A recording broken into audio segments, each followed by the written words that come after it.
Dude, why does, fuck you, Blizzard.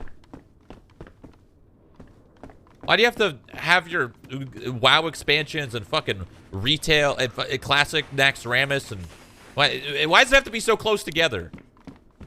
Huh? You couldn't space it out like a fucking fuck? Instead, they're just within a week?